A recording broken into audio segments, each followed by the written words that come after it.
Welcome to my YouTube channel. If you're new here, my name is Lynn, and if you're not, welcome back. I'm so happy to have you here today. I just recently upgraded my mic setup because the last one was really driving me crazy. It was just very poor quality and it kept like clipping out at higher decibels, and it was just driving me insane. It was just not a very good mic, and it's been with me for a while now, so it was more than time for like a upgrade in equipment. So I hope this mic setup is going to be a lot better for you audio wise, and also for me when I'm editing the videos, because the previous audio was just like killing me. Anyway, refocusing back on today's video, I will be showing you how I move my propagations that are well rooted in fluval into a semi-hydro setup, specifically in a Leca setup. And I'm also going to show you how I prep my Leca. I don't do anything super intense, but I do realize that there's a lot of different sorts of information floating around in the YouTube space and also in just online in general, and I wanted to share with you what I do and what works for me. It might not work for you, but it does work for me. So hopefully after watching this video, it's going to make you a lot more comfortable with moving your props from a fluval setting to like a semi-hydro setting, specifically in Leca. But to be honest, the same actions would apply even if you were to like put it in pond, or if you were to buy like a pond substitute like bonsai rocks or anything like that, it would work the same. I've tried adding all kinds of different, I guess, soil amendments in the form of like tiny rocks or like bonsai or pond, and I've found that this technique that I'm going to be showing you works for all of them. So hopefully this video helps you, because I keep getting questions on Facebook and also in my community about how I move my props from fluval into a semi-hydro setup and how I manage a closed container semi-hydro setup versus like with a self-watering system. So I'm going to talk about all of that in this video. I hope it really helps you. Before we move on to the rest of the video, I think it's very important for us to establish what my growing conditions are like. So I don't really grow my Hoyas outdoors at all. Sometimes I do bring some of the Hoyas outdoors for like a period of 2 to 3 months, but honestly not very regularly, and I don't quite like the growth that I get when the plants are outdoors, just because you have a lot less control over the growing conditions outside. They're exposed to the elements, and you're just not gonna get the kind of like nice leaves without blemishes that all of us want as Hoya collectors. So in general, I tend to keep all of my Hoyas indoors. So my indoor conditions are 65 to 75, or sometimes even up to like 80 degrees Fahrenheit in winter, not in winter, in summer, when we don't want to turn on the AC and we're just letting the breeze like go through the house. But my humidity, back when I was living in Kansas, I would keep that above 40%. But over here in Michigan, things are just a lot more humid, and I haven't even had to turn on my humidifier yet so far. My indoor humidity has been pretty stable in Michigan, between 50 to 60%, and all of the Hoyas seem to like that just fine. I don't grow any of my Hoyas in a closed cabinet or in a greenhouse type setup. They're all in ambient conditions, so 65 to 75 degrees Fahrenheit, sometimes in summer maybe even up to like 80 degrees Fahrenheit. That would probably translate to like 18 to 25 degrees Celsius-ish. But to be honest, I think even up to 27, 28 degrees Celsius would be fine. I mean, these are all tropical plants, and in the tropics, it gets like between 30 to 35 degrees Celsius for most of the year, except for nighttime conditions. I would know, I'm from the tropics. What else? Oh, lighting conditions. Got distracted again. So lighting conditions, most of my Hoyas are facing an east facing window or distance from a west facing window, and I would say most of them are in or under artificial grow light settings. I find that artificial grow lights are just really good for Hoyas. Like there's very little chance of like burning them once you figure out the distance. There's a lot more control. You can toggle up or down the light settings. You can set timers on them. You can really keep that lighting condition very, very stable, and that helps in creating a very uniform and beautiful specimen, in my experience. I'm a little bit of a control freak with my Hoyas. If I don't like a certain growth pattern, I'm gonna chop it off. And I know like that's not how most people do it, but I just am obsessed with growing the best looking specimen that I can in a look or style that I like the leaves to look like. So I tend to try to control a lot of the conditions that the Hoyas live in. A lot of my Hoyas that I put by a window, I have a lot less control over, so their leaf sizes are gonna like just keep changing, and sometimes they get burned because it was hotter that day in the house and there was a lot more sun than usual, or like I just sprayed horticultural oil in it and then the sun was like blazing on the leaf and then I burned like certain pieces of it. So because of all of these things, I prefer an indoor setting under grow lights where I can control a lot of these conditions to create the Hoya specimen that I like best. But you do you, okay? Alright, now that we have the whole introduction out of the way and we have the growing conditions specified, let's move on to my 4-step process when I'm moving my cuttings or my propagations from a fluval setup into a semi-hydro Leca setup. So there are 4 steps to my madness. Step 1 involves washing the Leca, and don't worry, I'm going to be showing you clips throughout this entire video that's probably going to be pretty long. I'm sorry in advance. And then step 2 would be making sure that your roots are extremely well established in your fluval cup, and I'm going to show you an example, obviously. And then step 3 involves setting up your station when you're finally ready to embark on moving your propagation into its semi-hydro home. And I used to be a respiratory therapist, or rather I am trained as a respiratory therapist. So before I work on any procedure, I like my procedural table to be organized with everything that I need so that I can do the entire procedure without having to reach for things. So I'm going to show you how I do that. Step 4, the final step, is the nutrient solution. I'm not going to spend like a crazy amount of time talking about the nutrient solution today just because I think that's like a whole video all by itself. But I will talk a little bit about what I mix into my nutrient solution and how I kind of like it when I'm establishing a new plant that I just transferred into semi-hydro. Okay, so we're here in step 1, and I cannot overemphasize how important it is for you to wash your Leca properly. So over here I have my Leca in like a little sieve and I'm getting ready to wash them. This is the brand of Leca that I'm currently using. I don't like or hate it in any way. This is my first time using it, but I do store my Leca in a box. However, one thing I realized with this Leca, I find weirdly sized things in them all the time, so just throw those away.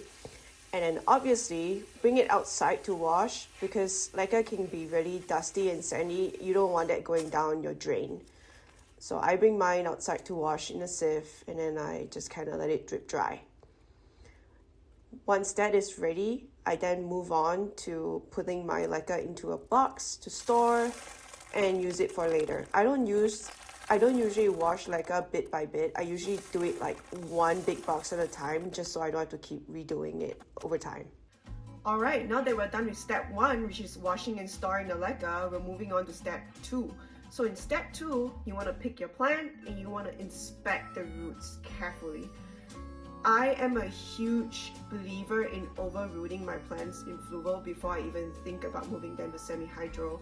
I don't usually move my plants within 4 weeks of rooting, even if I see pretty good roots. I usually let them over-root the cup to the point that I see extensive roots all around before I even think about moving them to semi-hydro. The reason why I do this is because I find that, at least in my experience, I find that when you over-root your Hoyas in the rooting process, and I usually keep them in the fluval cups for like, honestly, sometimes even up to 3 months because some of them just root slower. But for this one, it's been in this cup for about 2 months and I overroot them because I find that when I transfer them in this a lot more like established state, they are less likely to go into shock, they're less likely to drop any kind of new growth, and they usually just carry on as if nothing happened. And I find this is just, a little bit of patience really does reward you in the long run if you want a Hoya that doesn't freak out when you take them out of their fluval cup and put them into a semi-hydro setup. So that is my hot tip number 1. So really truly just be patient and overroot the Hoyas. Truly inspect the roots and make sure you have really good roots. In general, it's not like a hard and fast rule, but I do like to make sure that I also have new growth on my propagation in addition to like the extensive root system, just because it tells me that the Hoya is like settled in, it's ready to grow again, and that just increases the likelihood of them not going to shock when you move them into that semi-hydro setup. So that's my hot tip. I almost forgot, this is a Hoya caudata Aceh. I got this from, I want to say Plante Jungle. And the reason why it's in pieces like that, it's not her fault. It was completely my problem. I found a root mealy like, I don't know, 3 or 4 months after I got the plant, and I hate root mealies. They're very difficult to deal with. And maybe I'll have a different video one day talking about root mealies if you guys experience that problem too. They are the bane of my existence. I really hate them. And whenever I see like even just one root mealy, I will legit restart the whole plant. Just because it's not worth it. I've tried managing root mealies in the past with all kinds of different remedies, and they have worked to like varying degrees, but I've just realized that when you have a big plant collection, it's not worth the potential spread of the mealies to like a different plant, and then now you have to restart 2 instead of 1. I've just learned my lesson that it's easier if you just restart 1 plant and then end up with, well, I have, how many cuttings do I have in here? 2 or 3 cuttings. You end up with 3 plants, and you just get started from the start instead of having to deal with a crazy root mealy infested plant in the end because your remedy doesn't work, or having more root mealies in different plants and then restarting even more. So this is kind of like my stance when it comes to root mealies. I restart them aggressively so, and that's how we have this Aceh here for our video, because I'm crazy. Alright, so we've moved to my prop table. As you can see, I have a number of things on the table, but before we move on to those things, I want to talk about the importance of getting an ergonomic table that fits your height. I'm 5'2", and I thrifted this table for $20 from a guy who upcycles furniture here locally in Lansing. And this was just an incredible table for me. It's the perfect height where I can work within this space without having to scrunch my shoulders, and I don't get tired when I'm working on things on my plant stuff on this table. So I highly recommend investing in a good quality table that is of the right height for you. Again, you don't have to spend a ton of money. Go, you know, thrift, go get stuff from an antique shop, and try not to buy so many new things. Okay, moving along. Anyway, so important things you need for this entire procedure. A rack for you to sop up any messes when you're moving things from point A to point B. I hate a wet, messy space when I'm doing stuff, so the rack is essential. A nice container with a wide mouth, and this is just a Chinese takeout container, with water so you can rinse off all of the fluval as you're working through the process. A plastic tray that I got from Hobby Lobby, I think for $2. This is like a standard cafeteria tray. I like this a lot more than those plastic sheets that flip up on the sides. I just find that this is so much easier to store. It's so much less fuss. I can power wash this outside. I can spray it with alcohol and keep it clean between pottings. It's just the perfect tray for me. But again, choose something that works for you and that you enjoy. And then obviously the container is essential. I will link this down in the description box below, but this is a very basic plastic see-through container that I got from Amazon. And this is also the next piece of essential item when I'm doing my repottings. This is systemic pesticide from Bonite or Bonite, I don't know. Anyway, I highly recommend this product. It has helped me a lot in pest management, to the point that I hardly ever see any pests. The only pest that bounces back from this is root mealies, and I will talk about root mealies in a future video. The next item I need when I'm repotting is obviously my squirt bottle with my nutrient solution in it. This is just like a really basic squirt bottle that you can get on Amazon, I think. Yeah, and here's a very cute sticker I scored at the previous local plant swap. Super pretty. And then I kind of already featured this, but this is my squirt bottle with 70% alcohol. I use this to disinfect my equipment and to honestly spray down any surfaces every time I do something. And then obviously the most important item on this table is the Leca. You can ignore all of this and do it however you like, but you obviously need the Leca. And make sure that your Leca has been washed and it has been prepped. It is very, very crucial. Make sure you do that before you move on to this step. Alright, now that our table is well and truly prepared, we can now move on to the actual task of repotting the plant. So here's my plant. I'm gonna take out all of these prop pins and set them aside because I'll disinfect them later before I put them back into my general, I guess, storage of prop pins. So gently press and take out your plant. I like to shake off as much fluid as I can before I dip them back into the water bath over here.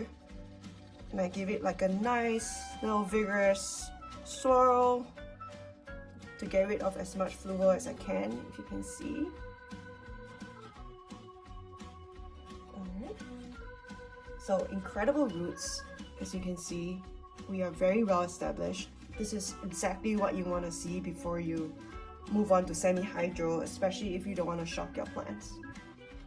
And it can only come if you're like super patient and you let your plants root up properly. Now we get our container.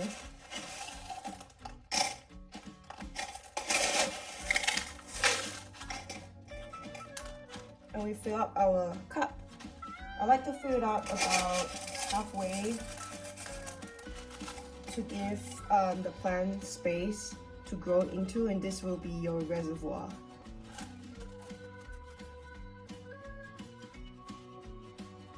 Alright, and then now we position our plant how we want it to look in the cup. And then it's as easy as filling up the ball spots.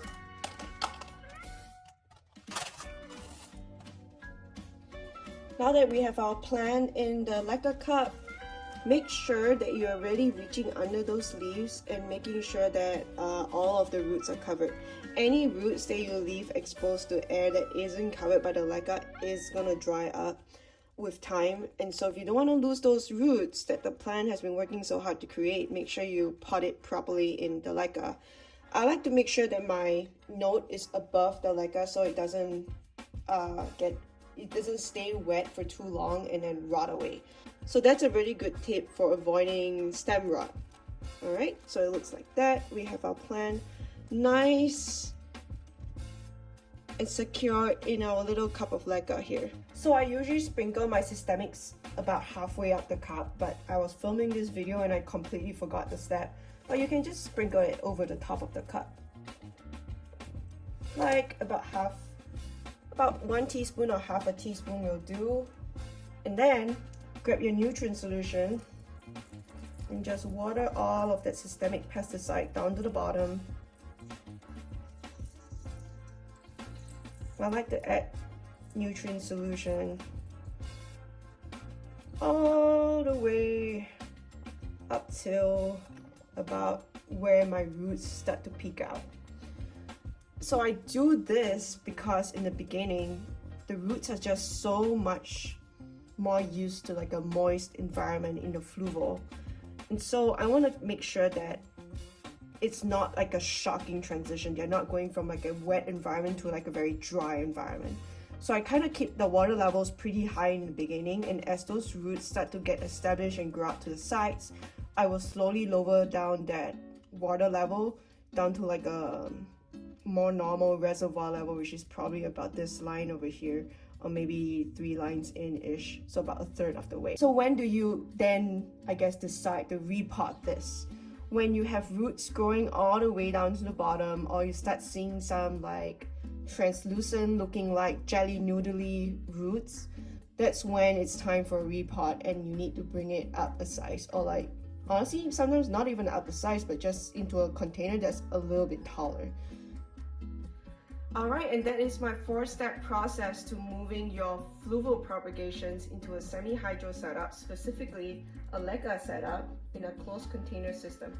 Oh, I almost forgot to mention, I usually add like an additional plastic cup, like an empty one, to the one that we potted our plant in, just to give the plastic some rigidity, so that when I'm watering my plants or when I'm moving things around or shuffling things around, I don't accidentally squeeze the cup and Leca comes pouring out.